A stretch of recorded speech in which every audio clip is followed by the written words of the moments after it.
Hello friends, welcome you all my self RC sir. यदि आप Hindi medium के विद्यार्थी हैं और आईआईटी जेईई की तैयारी कर रहे हैं तो ध्यान से सुनिए। आज अपन बहुत ही इंटरेस्टिंग एंड इंपॉर्टेंट टॉपिक शुरू करने जा रहे हैं।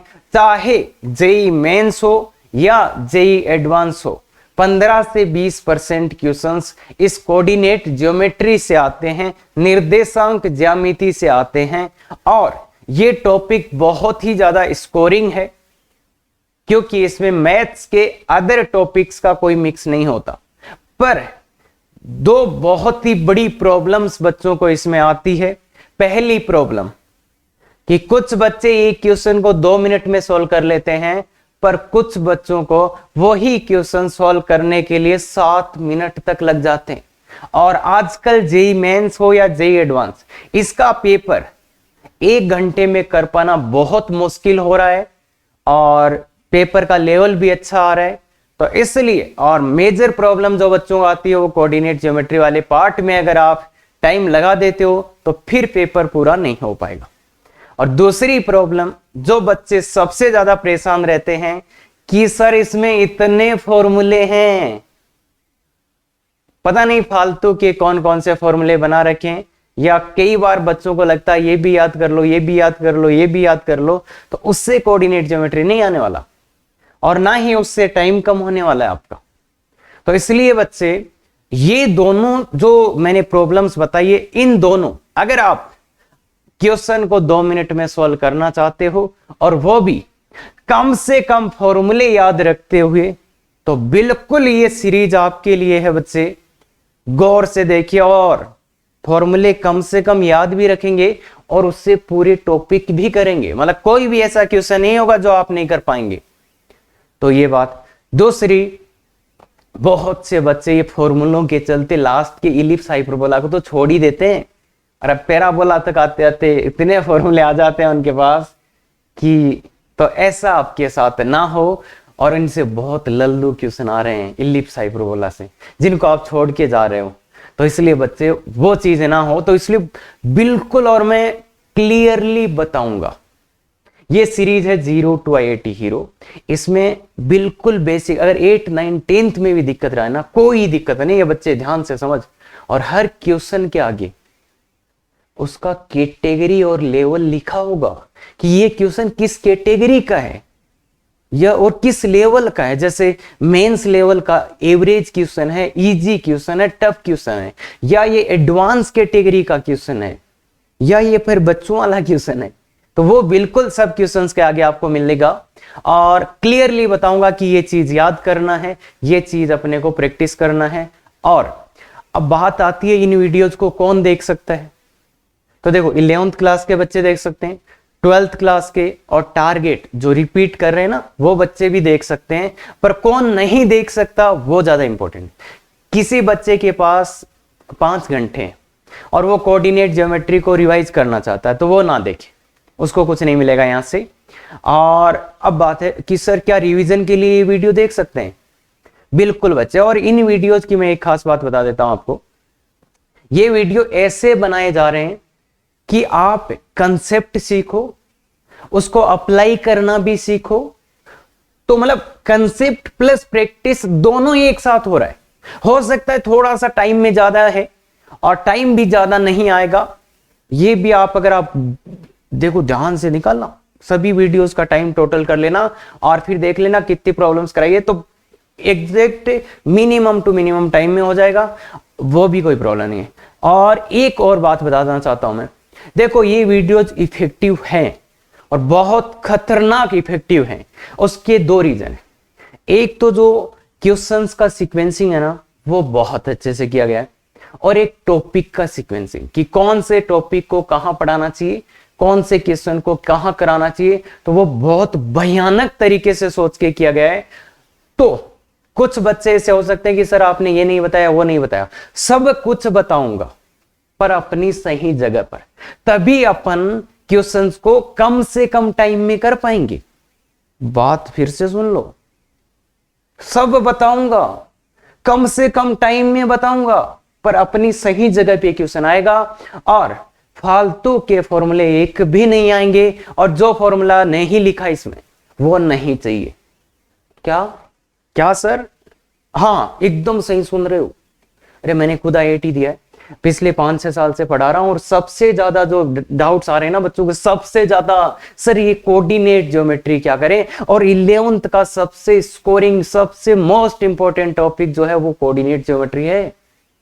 क्यों सर कितने टॉपिक है इसमें? 5, और अरे 20-25% तक सिलेबस आ रहा है इसमें से, और कुछ भी मिक्स नहीं है। अगर ये वीडियोस देख लोगे ना तो एडवांस के 5 में से 4 तो कर ही लोगे, और 5 के 5 भी कर लोगे अगर थोड़ी सी प्रैक्टिस कर ली तो। अब सर वो प्रैक्टिस कहां से करें, वही तो पंगा है। तो देख बच्चे, इसमें DPP आपको मिलेगा। अच्छा सर उसमें डाउट आएंगे तो लाइव क्लास मिलता है। कब? मंडे को 8:15 बजे, उसका लिंक डिस्क्रिप्शन में होगा। अच्छा सर सर वो तो DPP तो हो गया। फिर अगर आप अच्छे से करते हो तो आगे का भी मैं मटेरियल प्रोवाइड कर दूंगा आपको हिंदी में बहुत अच्छे लेवल का। वो आप अगर जब टॉपिक पूरा हो जाए उसके बाद आप व्हाट्सएप पे मैसेज कर देना, नंबर आपको मिल जाएगा, तो वो भी आपको मिल जाएगा। उसका डिस्कशन, हाँ उसका डिस्कशन भी आप उस लाइव क्लास में आके पूछ सकते हो। और फाइनल में एक ही बात बोलूंगा सब बातों की, अगर आप इस चैनल पे आ चुके हो, हिंदी मीडियम के विद्यार्थी हो, तो कोई भी एक टॉपिक चुन लो, उसको पूरा देख लो, उस टॉपिक को पूरा देख लो। पहले टाइम ना है सर देख लिया, क्या बोल रहा हूं, कोई सा भी एक टॉपिक ले लो, उस टॉपिक को पूरा देख लो, और उसके बाद अगर आपको लगे ना कि दम नहीं है तो आप जरूर बता सकते हो। तो ये ध्यान दें भाई, पूरा मैं क्या बोल रहा हूं, पूरा टॉपिक देख लो। और ये वीडियो जो बनाए गए ना ये इस टाइप से ही बनाए गए कि इफेक्टिव रहे, तो उसमें मुझे बहुत कुछ सोच समझ के बनाए। तो ऐसे नहीं कि हाँ उठे चलो सर ने बनाना शुरू कर दिया, वो नहीं है बिल्कुल भी। तो बहुत अच्छे से देखें, और कोऑर्डिनेट ज्योमेट्री से आप प्यार करने लग जाओगे। इस लेवल से पढ़ेंगे, बाकी थोड़ा सा पेशेंस आपको रखना पड़ेगा। क्या ये बात रख सकते हैं? तो बिल्कुल ठीक है बच्चे, शुरू करें अब। तो बिल्कुल ध्यान से देखिए, और बाकी बातें अपन बीच में करते रहेंगे। चलें क्या? हाँ तो चले, पहली बार है तो बस ध्यान से देख बच्चे, बिल्कुल सब चीजें आएंगी परफेक्ट जगह पे। कार्तीय निर्देशांक पद्धति, ये क्या होता है? क्या होता है बच्चे? तो अरे वही सर XY समतल, XY प्लेन क्या होता है? अरे वो X एक्सिस Y एक्सिस देखा है क्या कभी इनको? सर ये तो पहली बार देख रहे हैं, कोई दिक्कत नहीं है बच्चे, बस तो ध्यान से देखता जा, ध्यान से देखता जा। इस वाले पॉइंट को ओरिजिन बोलते हैं ना, वो ये है मूल बिंदु, ये X एक्सिस, ये Y एक्सिस, और ये देखो इसका ये धनात्मक दिशा होती है और ये इसकी ऋणात्मक दिशा, तो इसको X डैश से दर्शा देते हैं। Y एक्सिस की ये धनात्मक दिशा, ये ऋणात्मक दिशा, तो Y डैश से। क्लियर है बात? इतना तो आपने देखा है। अगर अब इस समतल में मेरे को एक बिंदु दर्शाना हो, इस समतल में मेरे को एक बिंदु दर्शाना हो, तो कैसे दर्शाऊंगा मैं? उसका क्या आएगा? एक X निर्देशांक भी आएगा, एक Y निर्देशांक भी आएगा। तो एक X निर्देशांक भी आएगा बिंदु का, और एक उस बिंदु का Y निर्देशांक भी आएगा। ये वाली बात क्लियर होती है क्या बच्चे? क्या पक्का क्लियर है? तो X निर्देशांक भी आएगा, Y निर्देशांक भी आएगा। तो अब अपन कर रहे हैं बात कि सर ये इसका मतलब क्या है। तो देखो बच्चे, अगर इस डायग्राम के हिसाब से मैं बताऊं तो जो यहां से यहां का डिस्टेंस होगा ना, ये दूरी, इसको बोलते हैं अपन X निर्देशांक, मतलब Y एक्सिस से इसकी दूरी, और इसको बोलते हैं अपन Y निर्देशांक। तो ये X निर्देशांक है, ये Y निर्देशांक है। अब ये पता है कि आपको, अगर अपन X एक्सिस की धनात्मक दिशा में है, मतलब Y एक्सिस के इधर है, तो इधर का सब X निर्देशांक धनात्मक होते हैं, और अगर अपन इधर है X एक्सिस की ऋणात्मक दिशा में है, तो इधर Y निर्देशांक ऋणात्मक होते हैं। ऐसे ही अगर अपन इसके ऊपर है, मतलब Y एक्सिस की धनात्मक दिशा में है, तो इधर के Y निर्देशांक सब धनात्मक रहेंगे और इसके नीचे के ऋणात्मक रहेंगे। क्या ये वाली बात पता है? क्या इनको ये भी पता है आपको? इसको प्रथम चतुर्थांश, इसको सेकंड चतुर्थांश, इसको थर्ड चतुर्थांश, इसको फोर्थ चतुर्थांश बोलते हैं। अरे बात है क्या? प्रथम चतुर्थांश, द्वितीय चतुर्थांश, तृतीय और चतुर्थ चतुर्थांश। तो ये चतुर्थांश वाली बात पता है क्या? पता नहीं? तो अब क्या इनमें आप पॉइंट को मार्क कर सकते हो? अरे प्लॉट कर सकते हो क्या? कोई भी आपको बिंदु दूं कि इसमें दर्शाइए, वो दर्शा दोगे क्या? पक्का? तो चलो छोटा सा एक एक्सरसाइज कर लेते हैं जल्दी से, बहुत जल्दी से, जो बच्चे बिल्कुल बेसिक से स्टार्ट कर रहे हैं उनके लिए, और जो बच्चे लगता है सर मेरे को तो आता है, क्या बकवास कर रहे हो, हाँ ध्यान से सुन ले। ये बिंदु दे रहा हूं मैं आपको, sine 3 plus cos 3 comma log, उसका आधार है 0.5 x square plus x plus 3, इसको दर्शाओ। ये ध्यान से देख ले, sine 3 plus cos 3 comma log 5.5 है, ये 0.5 x square plus x plus 3। ये प्रथम चतुर्थांश में होगा, द्वितीय में होगा, तृतीय में होगा या चतुर्थ में होगा? कमेंट करके बताओ अभी के अभी, ये कौन से चतुर्थांश में होगा। और इसको देने के पीछे का पर्पज मैं बता देता हूं। अगर आप ये निर्देशांक ज्यामिति सीखना चाहते हैं तो ध्यान से सुन लो, 3 चीजें आनी चाहिए। क्या? त्रिकोणमिति, क्या द्विघात समीकरण, क्या लघुगणक, मतलब जो ये आपकी बेसिक मैथ्स। 3 टॉपिक आपको आने चाहिए, त्रिकोणमिति, द्विघात समीकरण और बेसिक गणित वाला ना। तो ये तीनों टॉपिक अगर आपको आते हैं, और इसके अलावा जो भी यूज होगा वो मैं बताऊंगा, पर ये आपको आना चाहिए। त्रिकोणमिति, द्विघात समीकरण और ये बेसिक एसएमई का मॉडुलस है, लोगरिथम, ये आना चाहिए। अगर ये आता है तो कोई प्रॉब्लम नहीं है। और जो बच्चे ये बोल रहे हैं सर क्या ये पॉइंट, इसको पॉइंट जिसको आता है कमेंट करके बताएं ये कौन से चतुर्थांश में होगा। बिल्कुल बिल्कुल, हाँ अभी की अभी पहले कमेंट करके आओ, फिर देखना इसका सही आंसर क्या होगा। क्लियर है बात? तो हाँ, अब जिन बच्चों को बिल्कुल नहीं आता वो ध्यान से देख बच्चे, ध्यान से देख, ध्यान से देख। जिनको आता है वो ये करें और जिनको नहीं आता वो ध्यान से देखो। पहला पॉइंट इसमें दर्शाना है मेरे को, ट्राई करो ट्राई करो ट्राई करो। तो 10 एक्स निर्देशांक इसका क्या है 10। देखो भाई इसमें एक को अपन क्या बोलते हैं, ए जो है ना इसको बोलते हैं एक्स निर्देशांक, एक्स निर्देशांक है ना। एक्स निर्देशांक का नाम एक और होता है, बहुत ही इंटरेस्टिंग नाम है, बहुत ही इंटरेस्टिंग नाम है। बताओ बताओ देखिए बताओ। वाई को, बी को बोलते हैं वाई निर्देशांक, बी को क्या बोलते हैं बच्चे, वाई निर्देशांक। इसका एक बहुत ही इंटरेस्टिंग नाम है भुज, और याद है क्या भुज। और इसका बहुत ही इंटरेस्टिंग नाम है कोटि, कोटि। और इसको इंग्लिश बोलेंगे तो एब्सिसा, एब्सिसा। और इसको इंग्लिश में बोलेंगे तो ऑर्डिनेट। तो ये वाले नाम पता है कि बहुत ही इंटरेस्टिंग नाम है। इसमें पता नहीं क्यों बच्चे गड़बड़ करते हैं ऊपर नीचे। ना ना, एक्स निर्देशांक को क्या बोलते हैं भुज, वाई निर्देशांक को क्या बोलते हैं कोटि। याद रखना ये बात याद रखना, बहुत इंपॉर्टेंट है। अब एक्स निर्देशांक इसका कितना है 10, वाई निर्देशांक कितना है 2। तो बताइए 10 कहां आएगा बच्चे। अब एक्स निर्देशांक 10 है, इसका मतलब एक्स एक्सिस की धनात्मक दिशा में जाना पड़ेगा। क्या एक्स एक्सिस की धनात्मक दिशा कितना जाना पड़ेगा 10। तो यहां से 10 चलो, मान लो यहां 10 है, एक्स एक्सिस की धनात्मक दिशा में चलो 10 आ गया। अब वाई निर्देशांक 2 है, तो वाई निर्देशांक 2 है और वो प्लस का है, तो ऊपर जाना पड़ेगा। क्या, तो ऊपर जाना पड़ेगा। तो ये बिंदु आएगा 10,2। ये पहला वाला। ध्यान से देख बच्चे, एक्स निर्देशांक 10 तो इधर 10 चलना पड़ेगा, और वाई निर्देशांक 2 तो ऊपर 2 चलना पड़ेगा। इधर गया प्लस था, इधर गया प्लस था। दूसरा पॉइंट बच्चे ध्यान से, एक्स निर्देशांक -10 तो मेरे को इधर जाना पड़ेगा, इधर जाना पड़ेगा। वाई निर्देशांक 2 तो ऊपर, प्लस का है ना तो इसलिए ऊपर।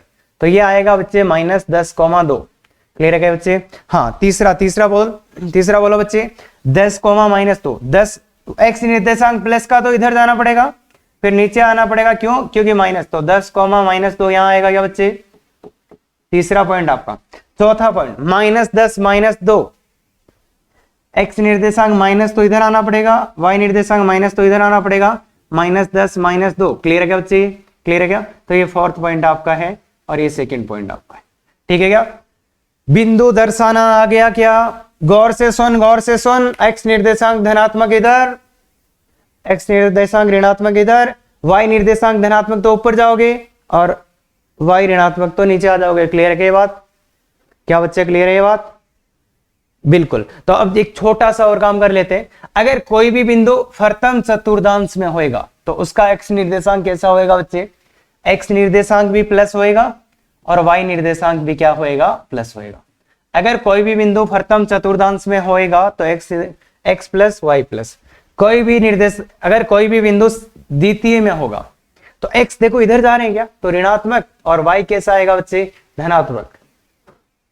अरे इस उदाहरण से भी देख लो, एग्जाम्पल से भी देख लो, देखो इसके दोनों प्लस, इसका एक माइनस, तो वही लिख रहा हूं। इसमें क्या आएगा, इधर जा रहे हैं तो x भी ऋणात्मक, और नीचे आ रहे हैं तो y भी ऋणात्मक। क्लियर है क्या ये बच्चे, क्लियर है क्या बात ये बच्चे। फोर्थ में क्या होगा, x तो धनात्मक रहेगा क्योंकि इसके इधर है, तो x धनात्मक रहेगा, और y कैसा रहेगा, नीचे है तो ऋणात्मक रहेगा। तो क्या सर इस पे भी क्वेश्चन आते हैं, बिल्कुल आते हैं, और ये अंडरस्टैंडिंग नहीं है तो पता नहीं कहीं रह जाएंगे। बिल्कुल ये चीज अपने को पता होनी चाहिए, और इनफैक्ट ये तो याद ही होना चाहिए। क्लियर है क्या बात, क्लियर है क्या। तो ये x एक्सिस, ये y एक्सिस, और x और y को एक साथ बोलेंगे तो क्या बोलेंगे, x व y एक साथ बोलना है तो निर्देशांक अक्ष, इनको क्या बोलते हैं, निर्देशांक अक्ष। अगर मेरे को एक साथ बोलना है तो मैं क्या बोल दूंगा, निर्देशांक अक्ष, कोऑर्डिनेट एक्सिस। क्लियर है क्या। तो इस स्लाइड में अपने को यह आ जाना चाहिए कि पॉइंट को प्लॉट कैसे करना है और क्या उसका मीनिंग होता है, थोड़ा सा आइडिया ये होना चाहिए बच्चे। बाकी बहुत से बच्चे इसको पहले से जानते होंगे, पर ये है जीरो से IIT हीरो भी बिल्कुल बेसिक से एडवांस तक। और बच्चे टाइम वो ही लगेगा जो कोचिंग, और ये एग्जैक्ट वो चीज है जो coaching, Kota coaching, Sikar coaching में एग्जैक्ट पढ़ाया जाता है वो, और उसमें मॉडिफिकेशन करके इतना मतलब कि बेस्ट से बेस्ट क्या सीक्वेंसिंग हो, कैसे क्वेश्चंस को करें, तो वो चीज आपको मिल रही है। ध्यान से हाँ पूरा टॉपिक देख लेना। और एक काम और ध्यान से देखें, ये सरल रेखा है ना, बहुत सरल लगती है, बहुत सरल लगती है जब पढ़ाते हैं, और जब क्वेश्चंस करने पे आते ना बच्चे, उसी दिन कोऑर्डिनेट ज्योमेट्री खत्म हो जाता है। आधे नहीं 70% लोग, जब तक हम सरल रेखा पढ़ाते हैं तब तक बहुत इंटरेस्ट आ रहा होता है। जैसे ही सरल रेखा खत्म होती है और उसके क्वेश्चंस करने शुरू होते हैं, वहीं खत्म। 75% स्टूडेंट वहीं खत्म हो जाते हैं। ध्यान रहे, उसका लॉजिक ये है कि ये कंसेप्ट्स इजी हैं, पर अगर आपने नहीं समझे तो इसके क्वेश्चंस नहीं बनेंगे अच्छे वाले। पूछ लेना अपने सीनियर से। तो इसलिए ध्यान से देखना, बहुत गजब से पढ़ना पड़ेगा आपको इसको। हाँ, और सबसे जो टफ टॉपिक है वो ये, क्योंकि इसके क्वेश्चंस में आते ही आधे लोग खत्म, और पढ़ाने में सबसे सिंपल ये। अरे बाकी में तो आपने देखा नहीं, इसको देखा भी है फिर भी इसी में खत्म होते हैं। तो इसलिए दूरी सूत्र क्या होता है बच्चे, दूरी सूत्र दो बिंदु है, और आप जानते हैं आई थिंक, बिंदु ए x1 y1 व b x2 y2 के बीच की दूरी, जानते हैं क्या बच्चे, के बीच की दूरी। अरे इन बिंदुओं के बीच की तो दूरी जानते हैं ना, क्या, x1 माइनस x2 का whole square plus y1 minus y2 का होल स्क्वायर, जानते हैं ना सब। अरे सबको याद होनी चाहिए। तो चलो जल्दी से प्रूफ भी देख लेते हैं। क्या बच्चे प्रूफ आता है आपको, क्या बच्चे प्रूफ आता है आपको, सर आता है, बिल्कुल, very good very good very good. बाकी बच्चे बिल्कुल देखिए, यहीं से अपना फील्ड जनरेट होगा। अरे सर क्या ये प्रूफ ही एडवांस में आने वाला है, बिल्कुल नहीं आने वाला जनाब। पर अगर इसका फीलिंग नहीं है तो शायद गड़बड़ हो जाएगा कहीं, है ना। तो इसलिए ध्यान से देखते रहें। इन दोनों बिंदुओं के बीच की दूरी चाहिए, कैसे निकालें, इस बिंदु और इस बिंदु के बीच की दूरी चाहिए, सोच के देखो कैसे निकालें। तो कैसे निकालें, तो बिल्कुल देख बच्चे, यहां से परपेंडिकुलर ड्रॉप करा, यहां से भी परपेंडिकुलर डाला, और एक इससे यहां पे डाल दिया। अब देख बच्चे, इस डायग्राम में देखेंगे तो ये वाला डिस्टेंस क्या होगा, ये वाला, इससे यहां तक की दूरी, ये x1 है क्या बच्चे। और अगर आप यहां से यहां तक की दूरी देखोगे तो ये क्या है, x2 है क्या। अब अपन कैसे लाना चाह रहे हैं इसकी दूरी, इसका देखो ये एक समकोण त्रिभुज बन गया, इसको C नाम दे दो। ये समकोण त्रिभुज है, तो इसमें देखो ये दूरी x1 है, ये x2, तो ये दूरी क्या होगी, x2 माइनस x1। क्लियर है क्या, ये दूरी x2 माइनस x1।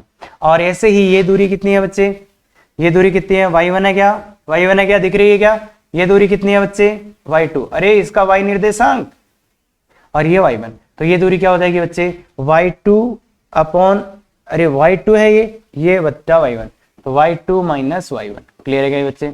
अब इस समकोण त्रिभुज में फॉर्मूला लगाते हैं पाइथागोरस वाला। तो ए बी का स्क्वायर अरे आता है ना पाइथागोरस, तो बच्चे A B square equal to A C square plus B C square. तो ए बी बराबर देख बच्चे प्लस माइनस अंडर रूट लेंगे तो प्लस माइनस आएगा। ए सी का स्क्वायर कितना है? ए सी देखो ये रहा x2 माइनस x1 का square plus y2 minus y1 का स्क्वायर। बोल बच्चे ये दिख रहा है क्या? ये BC और AC बिल्कुल। अब देखो ये दूरी है और ये तो हमेशा ही धनात्मक आएगी, इसलिए ये हट जाएगा। तो AB बराबर क्या आ जाएगा बच्चे? और देखो ये भाई वर्ग है तो x1 माइनस x2 लिखो या x2 माइनस x1 लिखो, एक ही बात है। तो x1 माइनस x2 का whole square plus y1 minus y2 का होल स्क्वायर। ठीक है क्या बच्चे? तो ये बहुत अच्छे से याद रखें और बहुत को याद होगा नहीं बहुत से बच्चों को। बिल्कुल वेरी गुड। सीधा याद रखेंगे। दो बिंदुओं के बीच की दूरी निकालना हो तो सीधा सूत्र चिपकाएंगे, आंसर लाएंगे। अरे सर ये तो याद ही है, क्या इसी पे क्वेश्चन आता है? बिल्कुल देखते जाओ बच्चे, कोई प्रॉब्लम नहीं है। हाँ, पहला जो बच्चे बोल रहे हैं कि सर क्या बकवास कर रहे हो, वैसे देखो मैं बता दूं, ये किड्स जानते हैं बच्चे, 8 9 10 के बच्चे कर सकते हैं, उनके लिए इजी क्वेश्चन है। ये मेंस जानते हैं क्या? अरे जेई मेंस कैटेगरी का क्वेश्चन है और इजी क्वेश्चन है। तो जिनको लग रहा दूरी सूत्र, तो बिल्कुल बच्चे सेकंड क्वेश्चन का एकदम सिंप्लीफाई करके आंसर निकालो। अगर एग्जैक्ट आंसर निकाल दिया तो मैं मानूंगा आपको बेसिक मैथ्स वाला चीजें आती है।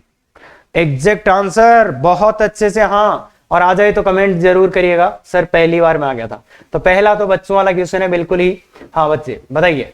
तो अब देखो बच्चे, अब सूत्र कैसे लगाएंगे? जो पहली बार देख रहे हैं सूत्र कैसे? इसको x1 y1 मानो, इसको क्या मानो? x2 y2 मानो, और सूत्र लगा देंगे x1 माइनस x2 का whole square plus y1 minus y2 का होल स्क्वायर। बाकी बच्चे ऐसा तो डाउट नहीं है ना, इसको x1 y1 क्यों माना? किसी को भी मान लो, एक को x1 y1, एक को x2 y2।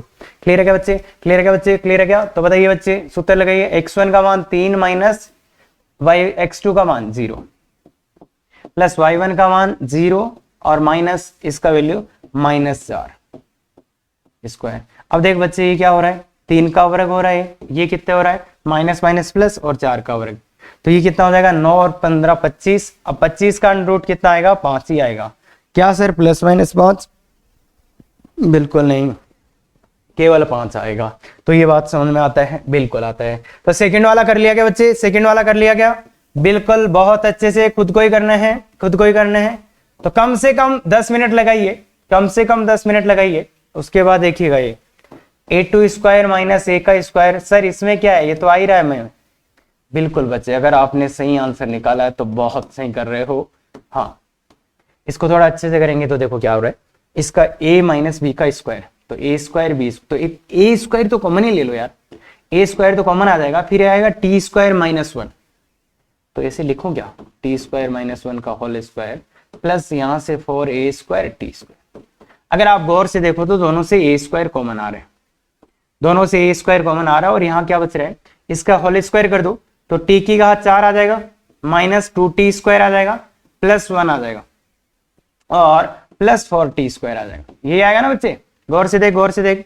और अगर आप थोड़ा और अच्छे से देखोगे तो ये a स्क्वायर इंटू ए, देखो क्या है? t की पावर 4 प्लस 2t स्क्वायर हो जाएगा प्लस 1।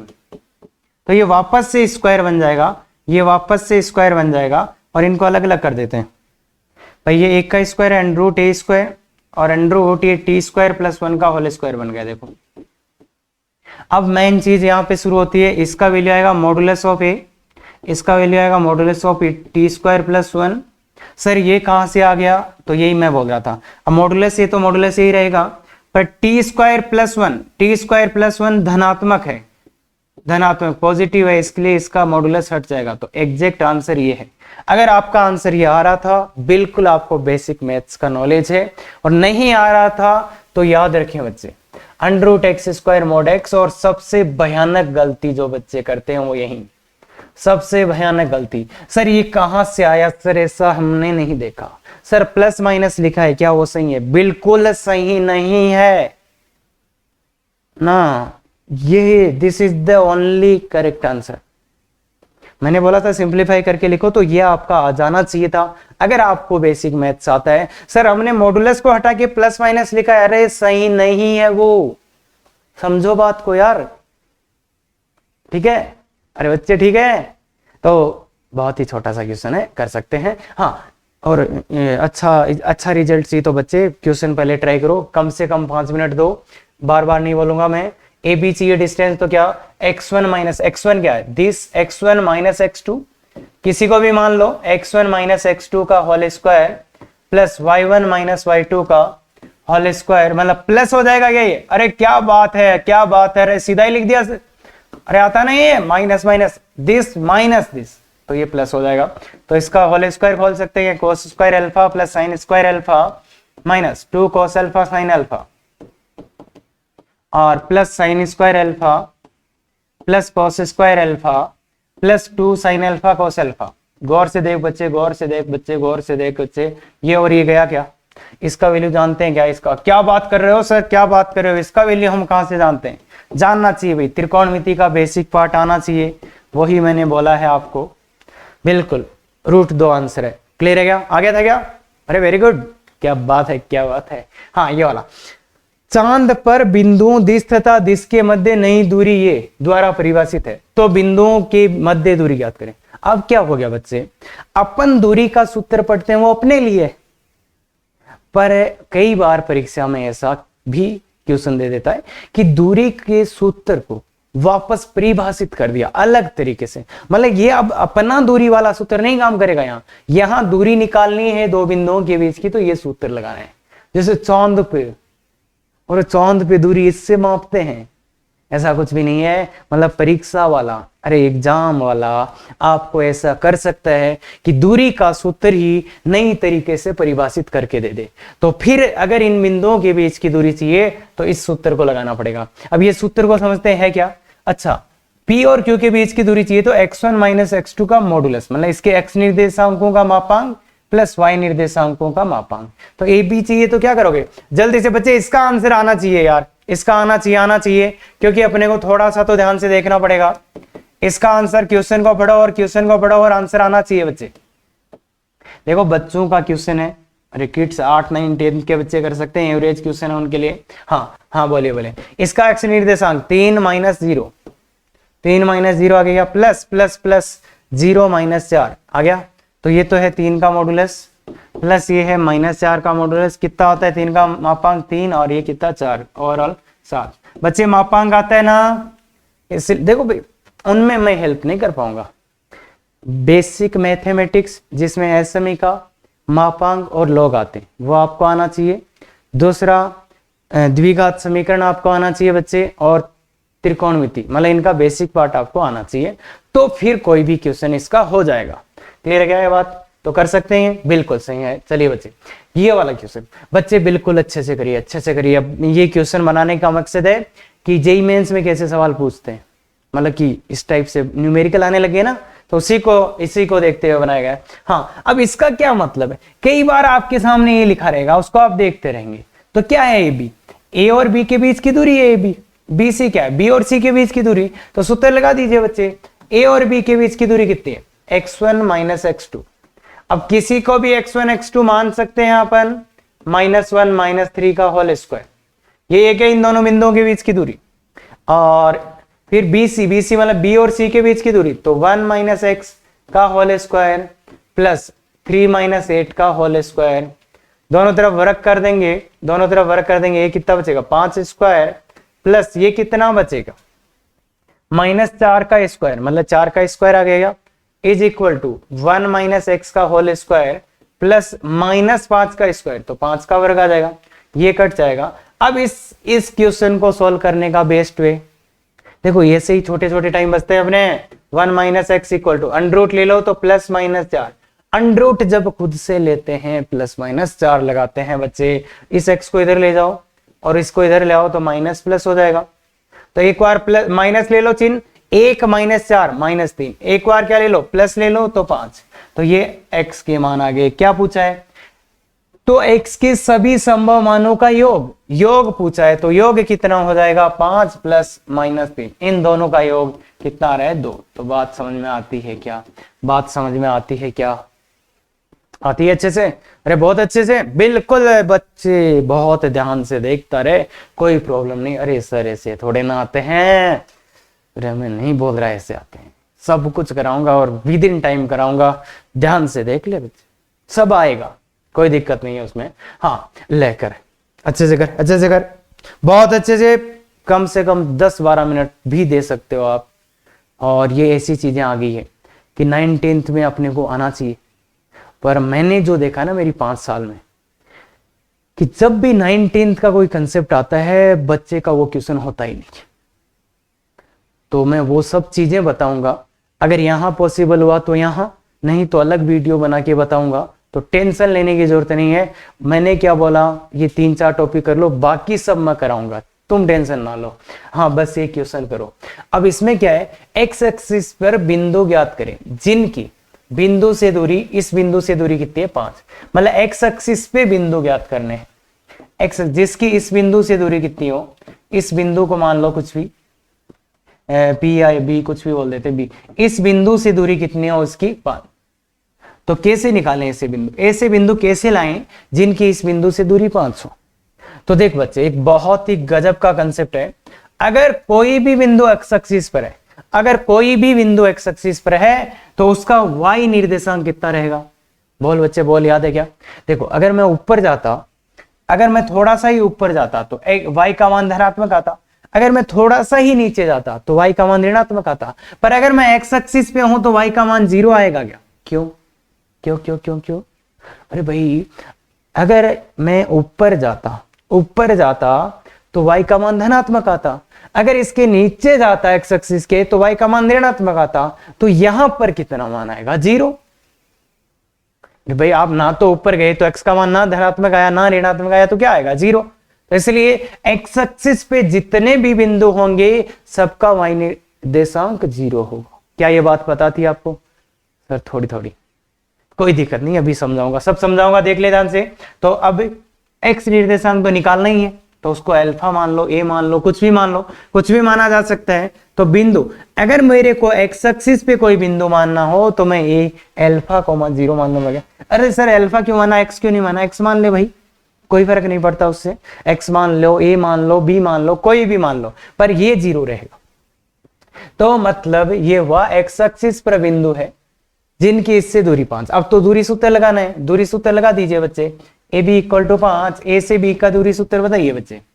दिस माइनस दिस, तो अल्फा -3 का whole square plus plus plus 0 - 4 का whole square is equal to 5। तो स्क्वायर करो, अल्फा -3 का होल स्क्वायर प्लस 4 का स्क्वायर इज इक्वल टू 5 का स्क्वायर। तो अल्फा -3 का होल स्क्वायर, बेस्ट वे उसको उधर ले जाओ तो वो 3 का स्क्वायर बन जाएगा, 25 - 16 3 का स्क्वायर। तो अल्फा -3 इक्वल टू +-3, तो अल्फा बराबर 3 +-3। एक बार प्लस लो बच्चे, एक बार प्लस लो तो 6 और एक बार माइनस लो तो 0। अल्फा के 2 मान आ गए। तो ये कितने बिंदु आ जाएंगे? एक तो 6,0 और एक क्या आ जाएगा? दूसरा एक का मान 0,0। तो एक तो मूल बिंदु आ गया और एक ही दूसरा। तो कितने बिंदु आए एक्स एक्सिस पे? ऐसे 2 बिंदु है, 2 बिंदु ऐसे हैं जिनकी इस बिंदु से दूरी कितनी हो सकती है? 5। तो ये आपका आंसर, और ये इसको सोल्व कर। क्या अपन कर पाए? क्या आप कर पाए थे इसको? बिल्कुल है, बहुत बढ़िया, क्या बात कर रहे हो। तो बस छोटा सा ये चीजें देख लो थोड़ा सा। हाँ, एक्स एक्सिस पर बिंदु मानना हो तो अल्फा 0 माने। क्यों माने अल्फा 0? क्योंकि देखो बच्चे, एक्स एक्सिस पे अगर कोई भी बिंदु होगा, एक्स एक्सिस पे कोई भी बिंदु होगा तो वाई निर्देशांक उसका 0 होगा। क्या? हमेशा ये लिख देना, अगर एक्सिस पे कोई भी बिंदु है तो उसका वाई निर्देशांक कितना होगा? 0। और ये बात बहुत अच्छे से याद रखना, एक्स एक्स पे कोई भी बिंदु है तो उसका वाई निर्देशांक 0 होगा। इसीलिए जब अपने को बिंदु मानने की बारी आएगी तो इसको क्या मानेंगे? Alpha 0, alpha 0। ऐसे ही वाई एक्स पे कोई बिंदु मानना हो तो वाई एक्सिस पे क्या होता है? एक्स निर्देशांक कितना होता है बच्चे? एक्स निर्देशांक कितना होता है बच्चे? वो क्या हो जाएगा? 0। ये वाली बात भी क्लियर है क्या? तो बहुत अच्छे से नहीं, बहुत अच्छे से याद होने चाहिए ये बातें। अरे बहुत काम की चीजें हैं ये, मिस नहीं कर देना इनको बहुत अच्छे से। मतलब वाई एक्सिस पे कहीं पे भी कोई मान ना हो तो 0, अल्फा। सर अगर यहाँ मानना हुआ तो, अरे यार यहाँ सर क्या 0, अल्फा माने क्या? ना ना ना, जरूरी नहीं है उसकी, वो अल्फा का मान माइनस हो सकता है ना। तो कहीं पे भी वाई एक्सिस पे कहीं पे भी बिंदु मानना हो तो आप तो 0, अल्फा बोल दो, वो अपने आप आ जाएगा माइनस प्लस। अरे समझ रहे हो ना यार? अरे मतलब क्या बताऊं मैं, जैसे ये बिंदु 3, 0, यहाँ पे कोई बिंदु लेना है तो -2, 0। अगर यहाँ पे लेना है तो x निर्देशांक तो 0 और ये 5 हो गया। यहाँ पे कोई लेना है तो 0, -4 हो गया। समझ गया? तो वो क्या होना, अगर ये बिंदु यहाँ होना है तो इस वाले केस में अल्फा का मान कैसा आ जाएगा? जैसे अरे अल्फा का मान -4 रख दो ना यार बच्चे, रख ही सकते हो ना भाई, अल्फा की जगह -4 रख दो तो ये बिंदु यहाँ आ जाएगा। और इसी में अगर आप अल्फा की जगह 2 रख दोगे तो ये बिंदु इधर आ जाएगा, मतलब ऊपर आ जाएगा। तो मतलब कुल मिला के इतनी सी बात याद रखनी है, वो प्लस माइनस का पंगा अपने आप सेट हो जाएगा ना। क्यों? अल्फा तो चर है ना, अरे इसका मान प्लस भी हो सकता है, इसका मान माइनस भी। जब अल्फा का मान प्लस होगा तो ये ऊपर होएगा, और अल्फा का मान जब माइनस होगा तो ये नीचे होएगा, तो अपने आप आ जाएगा वो, उसका टेंशन नहीं लेना।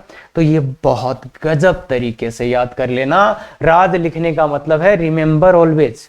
इस सिंबल का मतलब देख लो ध्यान से। अरे सबसे ज्यादा प्रॉब्लम इसी ने कर रखी है। ये बिंदु हमेशा याद रहने चाहिए, हमेशा, मतलब बिना कहीं भी याद होने चाहिए। तो हाँ, अब बिंदु P x, y की x अक्ष से दूरी। हाँ बच्चे बता, ये वाला। अब मैंने कहीं पे भी कुछ बनाया, मैंने बोला है इसका आंसर बताओ, मैंने केवल ये बोला है इसका आंसर बताओ। तो इसका आंसर क्या है? x और इसका y। सही है क्या बच्चे? नहीं नहीं, अरे सर बावड़े हो गया। अच्छा क्या, अच्छा y और x सही है, ये आ रहा है क्या? पक्का देख ले, यही आ रहा है। तो मैं बता दूं बच्चों, देखो इस बिंदु का x निर्देशांक और y निर्देशांक तो ऋणात्मक हो सकते हैं क्या?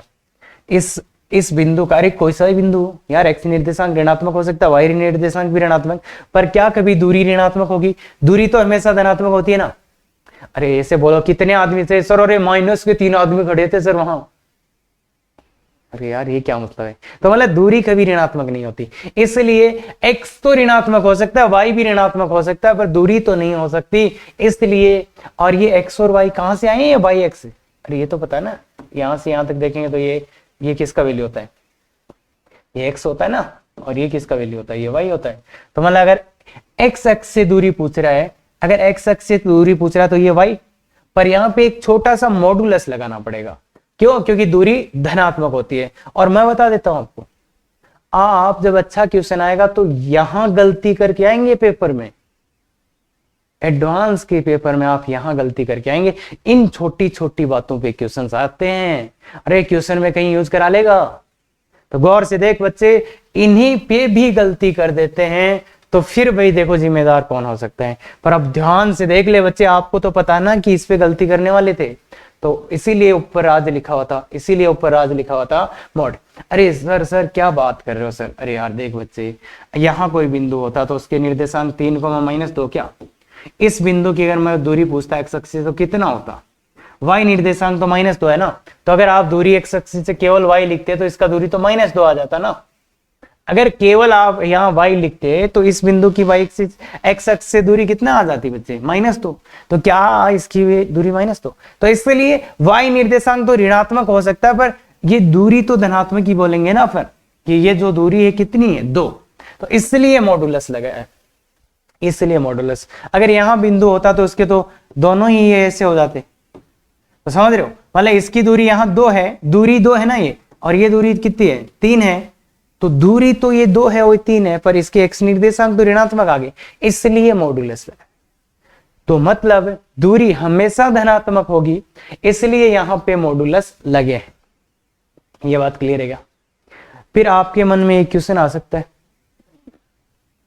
कि सर आपने यहां तो x और y लिखा है, यार ये तो मैंने जैसे बिंदु दर्शाया प्रथम चतुर्थांश में, तो प्रथम चतुर्थांश में दर्शाया तो x और y लिखूंगा, ये समझ रहे हो ना। पर बाकी ये क्वेश्चन आया तो क्या होगा? मोड x मोड y आएगा ना। हाँ, अब फिर बोलोगे सर x और y क्या होते हैं? तो x और y भी होते हैं कुछ, देख ध्यान से देख।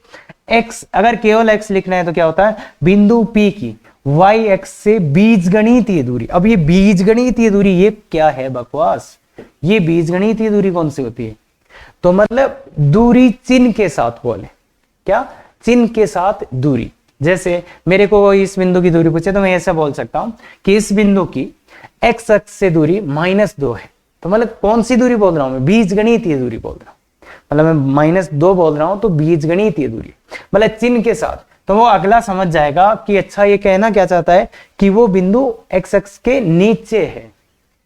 तो इसलिए x का मतलब क्या होता है, ओए ये तो पता है ना, x अक्ष से दूरी x नहीं होता y होता है, अरे उल्टे हैं ये, y x से दूरी mod x है, देखो अरे यहाँ x अक्ष से तो यहाँ y और यहाँ y से, अरे पता नहीं तो हाँ, तो वो यहाँ पे x क्या है, बिंदु P की y x से बीजगणितीय दूरी, और y क्या हो जाएगा ये भी, तो बीजगणितीय दूरी समझ पाए, मतलब चिन्ह के साथ दूरी। अरे चिन्ह भी बोल रहा है वो साथ अगला, क्लियर है ये बात, हाँ पक्का देख लो, तो बहुत अच्छे से ध्यान रखना है। x क्या होता है, हाँ है जालक बिंदु या लेटिस पॉइंट बोलते हैं, लेटिस पॉइंट या जालक बिंदु, ये एक छोटा सा बिंदु है, मतलब क्या होता है, याद था अभी तक, पहले याद है, क्या बात कर रहे, जिसके दोनों निर्देशांक पूर्णांक हो, एक ऐसा बिंदु जिसके दोनों ही पूर्णांक निर्देशांक हो तो उसको तो क्या बोलते हैं, जालक बिंदु या लेटिस पॉइंट। जैसे 1,3 जालक बिंदु है, क्या है सर 3,3/2 क्या जालक बिंदु है, नहीं है, जालक नहीं है ना, क्यों, क्योंकि इसका ये वाला निर्देशांक पूर्णांक नहीं है। तो जालक बिंदु एक बहुत छोटा सा कंसेप्ट है, और क्या उसका मतलब होता है कि वो क्या मतलब होता है कि उसका दोनों निर्देशांक पूर्णांक होने चाहिए। ये बात क्लियर है क्या बच्चे, ये बात क्लियर है क्या, हाँ। तो अब देखिए ये क्वेश्चन है, बहुत ही गजब का क्वेश्चन है, पूरी एनर्जी लगा दो, कैसे भी करके आंसर आना चाहिए, कैसे भी करके आना चाहिए बच्चे, बिल्कुल। देखो ए दिया है, बी दिया है, सी दिया है, और समकोण त्रिभुज एबीसी, एबीसी समकोण है, इसका मतलब बी पे 90 डिग्री है, इतनी इंफॉर्मेशन दी है। त्रिभुज का क्षेत्रफल 2 है, तो y के संभव मानों की संख्या। अब देखो अगर अपना विजुअलाइजेशन अच्छा है तो बिना सोल्व करे आंसर दे सकते हैं बहुत जल्दी, और नहीं अच्छा है तो थोड़ा और टाइम लगेगा, और थोड़ा और भी नहीं अच्छा है तो और अच्छा टाइम लगेगा, पर कर सकते हैं अपन। बहुत अच्छे से एंजॉय करो बच्चे इस क्वेश्चन को। तो मैं सबसे पहले बताता हूं, अगर अपन थोड़ा कोऑर्डिनेट ज्योमेट्री का हेल्प ले लेंगे तो ये जल्दी हो जाएगा। तो पॉइंट ए मार्क करते हैं, बिंदु ए कहां आएगा, बिंदु ए यहीं आएगा क्या बच्चे। अब बिंदु बी कहां आएगा, 3, मतलब इधर 3 चलना है, फिर 1, तो 3 1, बी यहां आएगा क्या, तो ये 3 1, ये बिंदु बी आ गया, ए आया बी आया, ए आया बी आया, ठीक है यहां तक। अब अगर बी पे समकोण है, तो समकोण है तो बताओ बच्चे कैसा समकोण बनेगा। अगर बी पे समकोण है तो या तो त्रिभुज ऐसे ऊपर की तरफ जाके बन सकता है, मतलब सी इधर आ जाए ऊपर, सी कहां आ जाए, ऊपर आ जाए। भाई बी पे समकोण ऐसे ही बनेगा ना बच्चे, अरे ये तो समझ में आता है ना, इसका y निर्देशांक 1, इसका 1, तो ये लाइन तो ऐसे ही जाएगी ना बच्चे, दोनों का y निर्देशांक सेम है तो ये लाइन तो ऐसे ही जाएगी, और यहाँ 90 डिग्री है तो वो लाइन ऐसे ऊपर ही जाएगी, या तो ऐसा बनेगा, या तो फिर ये त्रिभुज कैसा बन सकता है बच्चे, नीचे की ओर भी बन सकता है क्या, ऐसे भी त्रिभुज बन सकता है क्या, क्यों बन सकता है ऐसे, भाई नीचे भी बन सकता है ना, ये तो नीचे भी बन सकता है, तो या तो नीचे बनेगा या तो ऊपर। तो 2 पॉसिबिलिटीज अपने को दिख रही है, या तो ऊपर या तो नीचे। अब एक बार ध्यान से देख लेते हैं, वैसे आंसर तो आ गया कि y के संभव मानों की संख्या क्या 2 आएंगी, क्यों आएंगी 2, क्योंकि वो एक ऊपर त्रिभुज बनेगा एक नीचे, तो 2 संभावनाएं तो 2 आंसर आएगा, तो यहां पे भी आंसर आ गया। फिर अगर अपन निकालना चाहते हैं तो इसका यूज करके निकाल भी सकते हैं कि इनके निर्देशांक क्या आएंगे, वो भी अपन निकाल लेते हैं। तो देखो इस त्रिभुज का क्षेत्रफल लिखना है तो मैं क्या लिखूंगा, 1/2 AB इंटू, अरे आधार गुणा ऊंचाई AB इंटू BC, जो कि कितना है 2। AB का मान, दूरी सूत्र लगा दो, या देखो x निर्देश y निर्देशांक सेम है तो इसका दूरी कितना आएगा, अरे 2 ही आएगा ये।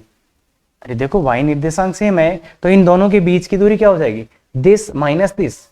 अगर 2 बिंदुओं का y निर्देशांक सेम हो जाता है, अगर ये x2 और ये y, और ये x1 और ये y अगर सेम हो जाता है तो इनके बीच की दूरी क्या आ जाएगी, मॉड x2 माइनस x1। दूरी सूत्र से निकाल लो, या देखो भाई y तो सेम है तो मतलब यही तो दूरी हुई, तो ये x2 माइनस x1 आ जाएगी। बड़े वाले में से छोटे वाले को घटा दो और मॉडुलस भी ले लो, क्योंकि दूरी प्लस की आती है, तो वो बात समझ गई। तो इसलिए ये दूरी, तो 1/2 AB का मान, दूरी सूत्र लगा के निकाल लो। जैसे दिक्कत आ रही है तो 2 आ जाएगा इंटू BC इक्वल टू 2। तो देखो 2 से 2 कट के BC का मान 2 आ गया। अब BC का मान 2 आने का क्या मतलब है कि इन दोनों बिंदुओं के बीच की दूरी कितनी रहेगी, 2, और इन दोनों के बीच की दूरी, अगर इन दोनों के बीच की दूरी 2 रहेगी, और देख बच्चे इसमें क्या करें, ऊपर गए, इधर नहीं गए, इधर भी नहीं गए, तो इसका ही y निर्देशांक ये रहेगा, इसका भी x निर्देशांक यही रहेगा। क्यों रहेगा ये, क्यों रहेगा बच्चे, तो x निर्देशांक इसका भी यही, क्योंकि अपन ऊपर या नीचे गए तो x निर्देशांक तो चेंज नहीं हो रहा, ऊपर या नीचे गए तो x निर्देशांक तो चेंज नहीं हो रहा। इसका क्या मतलब है भाई, देखो बच्चे ध्यान से देख बच्चे, इसमें अपन ऊपर गए या नीचे आए तो x निर्देशांक तो सेम ही रहेगा ना भाई, ना तो आगे गए ना ही पीछे आए, तो x निर्देशांक तो सेम रहेगा। तो इसलिए इसका भी 2, इसका भी 3, इसका भी 3, सबका x निर्देशांक 3। अब इसका y निर्देशांक क्या आएगा, इसका y निर्देशांक, तो देखो बच्चे इसके बीच में दूरी 2 है, x निर्देशांक सेम है तो y निर्देशांकों में अंतर कितना होना चाहिए, 2 का। y निर्देशांकों में अंतर कितना होना चाहिए, 2 का। तभी देखो इसके बीच में 2 दूरी आ गई, तो सीधा लिख सकते हो आप। और यहां पे भी क्या होना चाहिए, यहां पे भी क्या, 2, तो ये -1। देखो बच्चे ये दूरी भी 2 है तो इसलिए ये -1, तो y के 2 मान आ गए, एक ये, क्लियर है क्या। तो y के 2 मान आ गए तो 2 मान आ गए। अब ये तो था अगर विजुअलाइजेशन था तो बहुत पहले आंसर मैंने 2 बोला था, थोड़ा बहुत था तो फिर ऐसे निकाल सकते हैं। और अगर भाई सर क्या बोल रहे हो, बड़ी बड़ी बातें कर रहे हो, तो एक तो ये समीकरण आ गई, देखो 2 अज्ञात थे x और y, तो एक समीकरण तो ये है, दूसरी समीकरण क्या है, AC² समकोण त्रिभुज वाली, AC² equal to AB² plus BC²। तो ये दूरी सूत्र लगा दो, ये दूरी सूत्र एक ये और एक ये, और 2 समीकरण 2 अज्ञात, आंसर आ जाएगा, बिल्कुल आ जाएगा। दूरी सूत्र डाल देना इसमें, बिल्कुल आंसर आ जाएगा, x और y का जो मान आए वही आएंगे, क्लियर है क्या। तो ऐसे आप कर सकते हो।